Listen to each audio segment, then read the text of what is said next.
Hi folks, welcome to my Bit Retro Journal. Today I'm going to be exploring sound on the QL using the QBITS program, which is written in super basic. If you saw my Thanksgiving short, I just gave you a quick preview of that. One thing I was playing was the song Mary Had a Little Lamb. Let's see if I've gotten any better at it.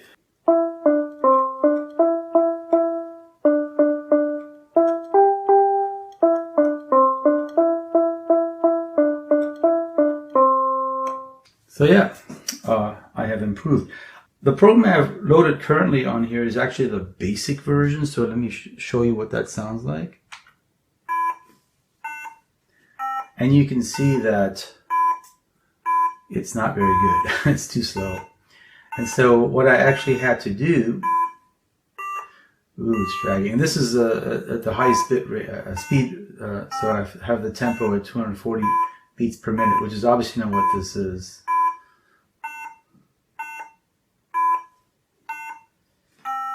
So if I do tempo, you can see that the metronome I can lower. It says 210 right now, but if I up it, the best I can do is 240. So yeah, so what I had to do actually is compile the program, and so there's a basic compiler called Supercharge that I was able to compile the program with. And it's interesting that I was actually able to speed this thing up to make it useful. I'm going to demonstrate Supercharge in a different video because it's a cool basic compiler for the QL that came out in 1985. So right now what I want to do is I'm going to exit this, and I'm just going to reboot. It's always better to reboot. Or is it reboot? So here it is, and I'm going to keep it in. And then MTV. Where is it? It's an MTV. MDV8, I think.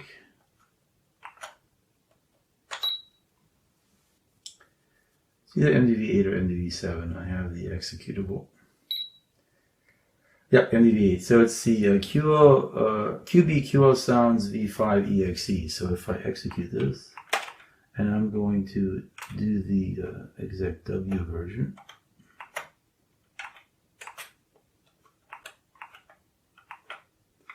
I don't know why I worry about capitalization, because it actually doesn't matter. It's not like Unix in that sense. You can have lowercase and uppercase is the same in the OS. But that's just me doing Unix too much in my life, I guess. Oh, yeah, I didn't forgot the micro drive.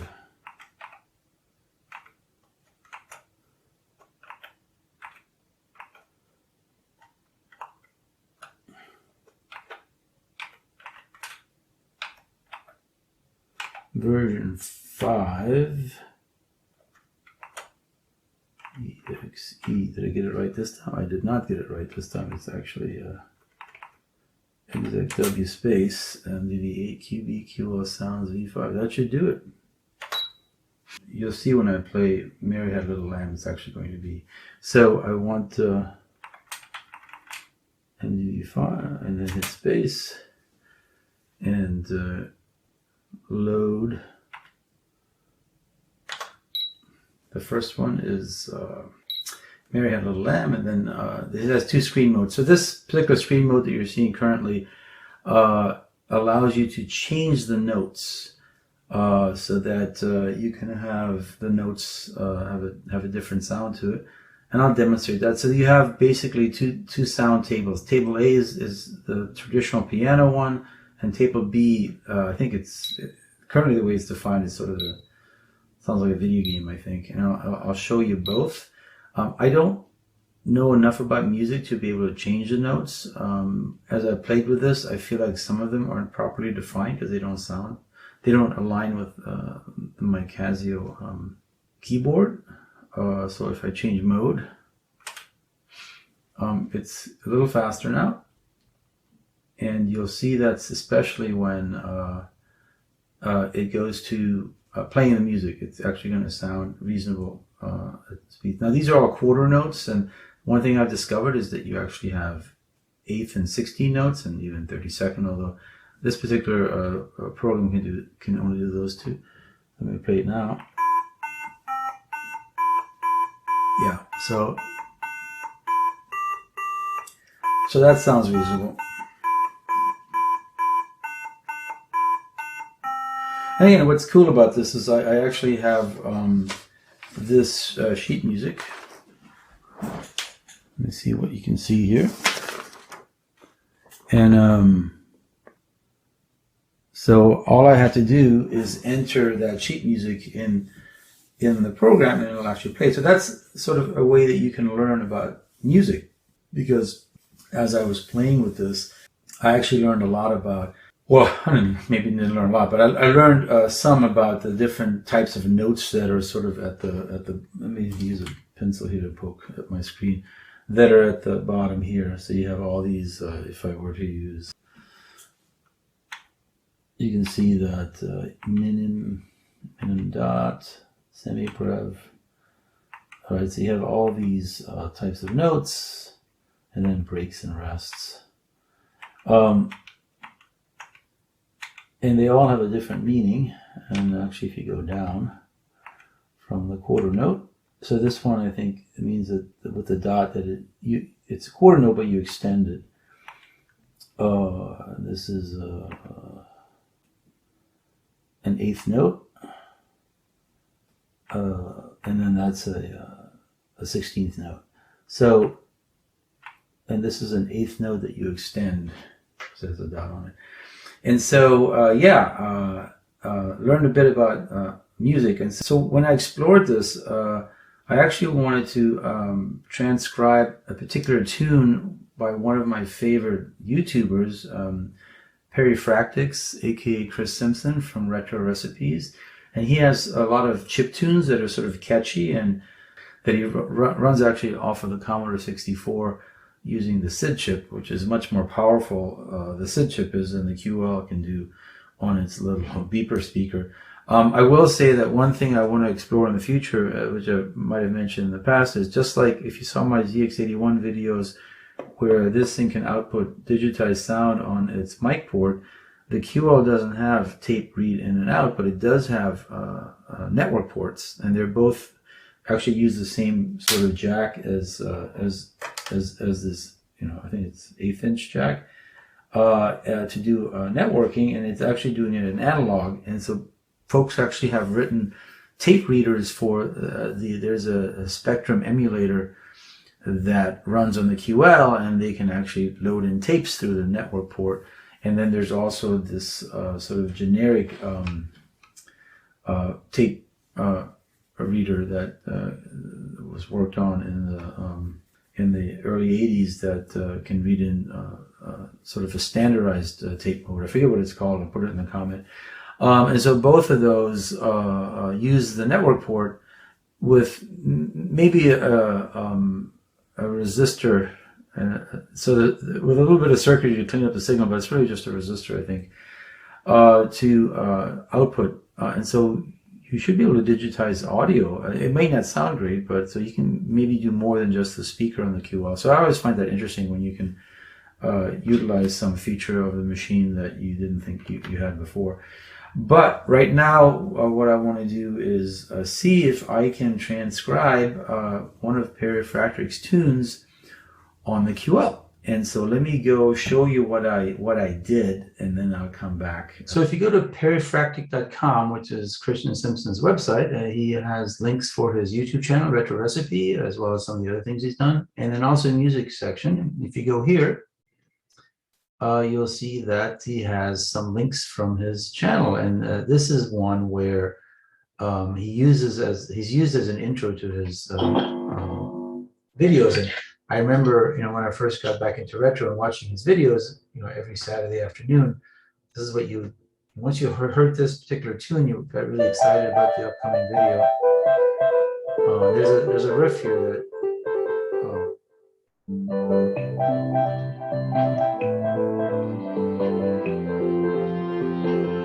Here it is. And yeah, once you heard that, like, oh yeah, what's coming up this week in his video.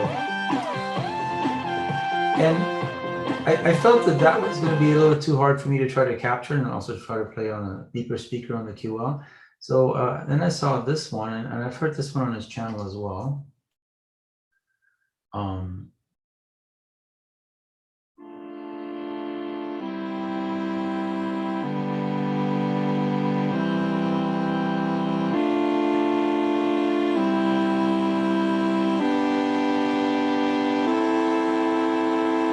Starts at about 31 seconds, the section that I wanted to capture.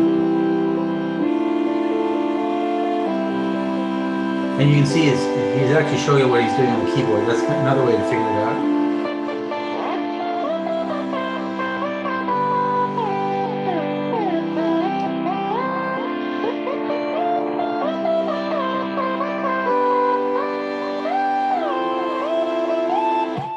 And so again, he formed that on his Commodore 64 with his keyboard modification, which was a little piano thing you could buy, and then he modified it. And again, if running this on my Casio, and you can see my wife stuck the notes in there so I could remember them. From here, you can actually figure out what the notes are if you listen to it. So you'll see me slap the keys. I actually ended up recording within Casio, so it doesn't get that key slapping sound. And I use it later on, but let me just show you first what I have, what it sounds like.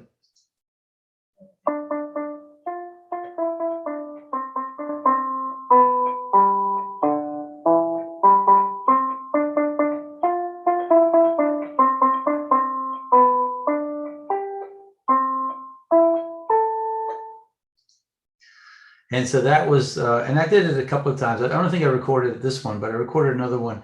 And then I piped the output of Casio into my laptop and went to this website, melodyscanner.com, to try to sort of scan what it captured. And so what this is going to play, and then it creates sheet music for that. And what this will play is not the actual recording, but the recreation of using that sheet music. So you'll hear it. So it's not quite the one I just showed you. Here goes.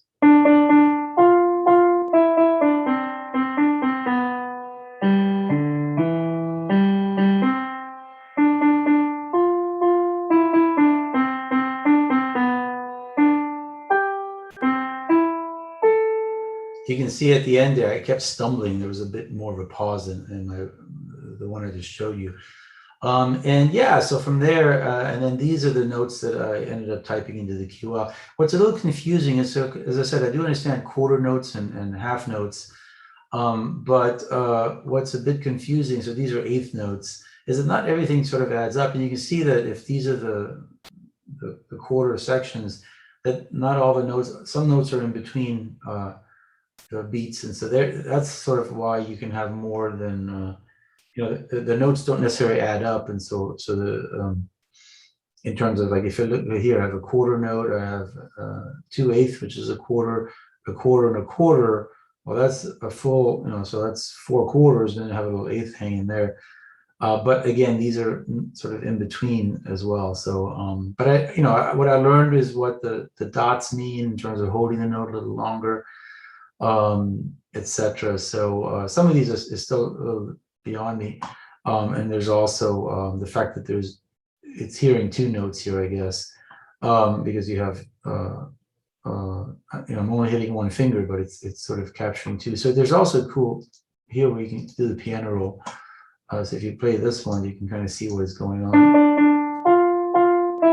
So see, it's kind of seeing this even though it doesn't exist. And there's probably a way to edit that out if I wanted to make it cleaner.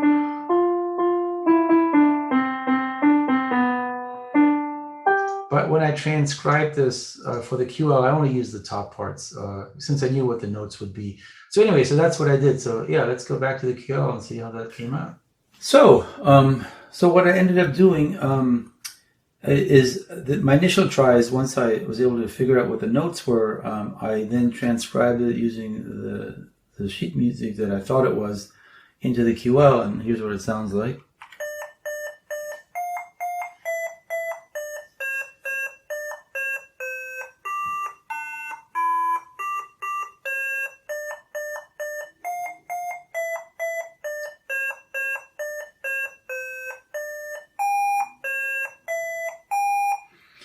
And yeah, it didn't quite sound right. And so then I tried to play with, I guess for some reason it's actually going off the screen. I don't know why.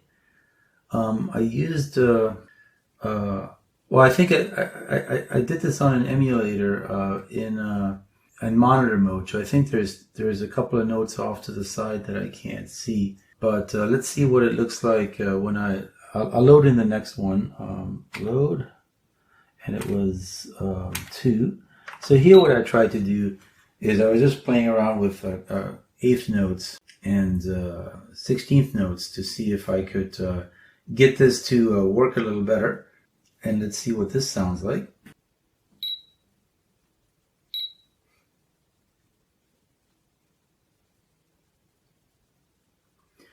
Yeah, so here you can see that at the top I used 8th notes, and on the bottom I ended up using 16th notes, and then the bar across it means that I used tenuto, which is the second option. This option here, which extends the note. So it's a shorter note, but it extends it in that note range. So if you play that, you'll see what it sounds like. And then repeats it. So I can play them faster. I don't think they are those notes. I think my metronome at 240 beats per minute is not accurate. It's just a matter of having speed issues. I suppose I could tune this to the QL and change this to be more accurate. It's probably more like 120, half of that. But so then I tried. So then I used the sheet music that I demonstrated, and here the results were quite interesting. But it's not bad either, and so you'll see here as this is being read in. So that, yeah, so now it sort of changes the mixing up the quarter notes and the 8th notes and etc. And so this sort of tries to follow the and again, it's I did this, so it's some of it's off the screen actually, which is a little surprising because I thought that in monitor mode I got the width it's only the height that was different, so I'm not sure what's going on here, but let me play it.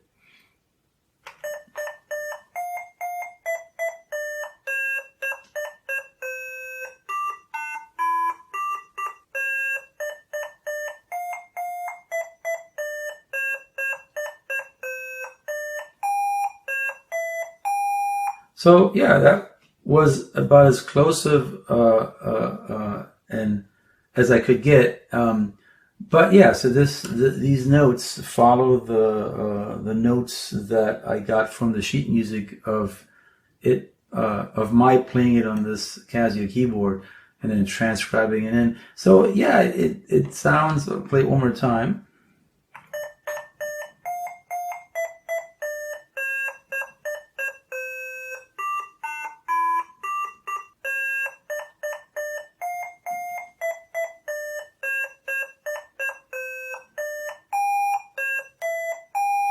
So it definitely sounds closer to the tune than all my other attempts. And so here from the future, I actually had promised that I would play the tune, show you the table B, right? So if I hit tabulate, that actually changes it to table B.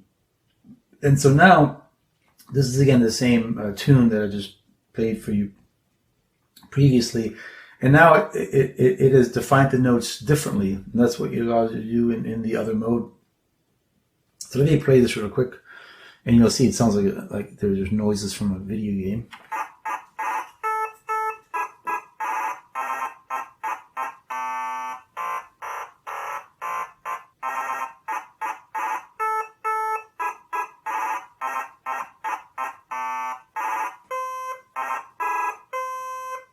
So again, if you go under mode, you see that the difference. So table B for the A note gives you that. If you go to table A, it just gives you. So if you go down the notes, you'll see that G sharp, and then G is 19. The pitch, so it just changes the pitch. Everything stays the same. If you use a table tab for different, I assume it's tab B. I assume it is table B. You can see that they've changed the other things. So you can redefine these things if you want, and it'll show you all this stuff. So that's another part of this. Again, if you know about music and sounds, you can really play with this a lot.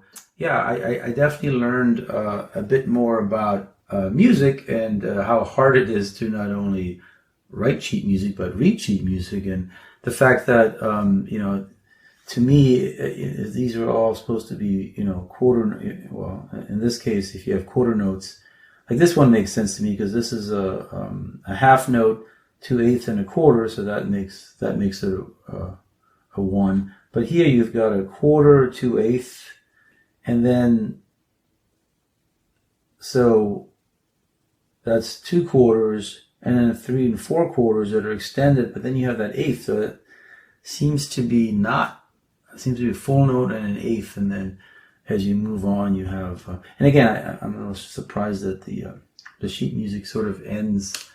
It's got to be a scaling issue, so I need to fix that because I definitely have space here to have to crunch this up. So in order to get this program to run on my USQL, I actually modified the code to add a scaling value because if I ran the QBITS out of the box for the UK version, the bottom of the screen would be stretched past that. So let me try one more thing, which is I'm going to boot this up in monitor mode to see what it looks like, to see if I get the other notes in. So let me come back to that. So I couldn't get this to run in monitor mode on the QL, so instead I'm running it on the QLA emulator just to show you the difference. So it's the same program run on the, so this is the JSU ROM, which was the latest QDOS ROM, but U stands for the US market.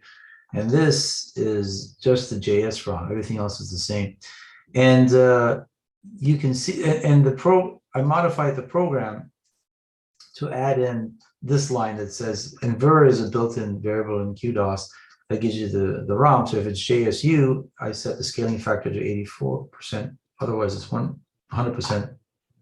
The reason it's 84 and not 75, since the US version uses 25% of the screen, is because you can notice this program actually doesn't use the full screen. So I don't understand why I'm losing vertical real estate. So these are much smaller and much more crunched in. Everything else kind of scales well, right? Look, these graphics are identical in both JSJU. And again, remember, these things are drawn or aligned with this horizontal scaling factor being different. And in the US version, the fonts are slightly smaller. So these are, is it 6x10, and these are 8x10. So they don't have as much of a height. If you look at the code, all I changed was in places where it was calling any of the actual line commands like a line or block commands or whatnot, cursor commands, block commands, cursor commands, I replace them with an A underscore, which stands for adjust, and then I just wrote these functions. That's the nice thing about Super Basic is that it's a pretty powerful language. And so then here I just multiplied the with the scaling factor. Now what I could probably do is to speed it up is to go in and replace the actual calls and change the values. And this is probably why the basic slowed down. But in any case, yeah, so I don't understand why I didn't change the X factor. So I don't know why it's expanding the vertical. If any of my QL viewers that know Super Basic understand why. I mean, maybe it's the scaling thing I didn't do properly, because I also had to use it. The program used scale. So with the scale, I just adjusted the scale by multiplying the horizontal scale. So I don't know, maybe that's impacting it. In any case, yeah. I will debug and release a future version of my compiled QBITS Exploring QL Sound and post it on the QL forum. So I'll have to do a little bit more work debugging this program to figure out why it's cutting some of the notes off. But again, it'll be an easy fix because I've got plenty of gaps between this to squeeze it that way. So I have to do a little bit of work to figure out when it's printing the notes why, and on the USQL it's doing that. In any case, I'll end there. So thanks for joining me, and I'll see you next time.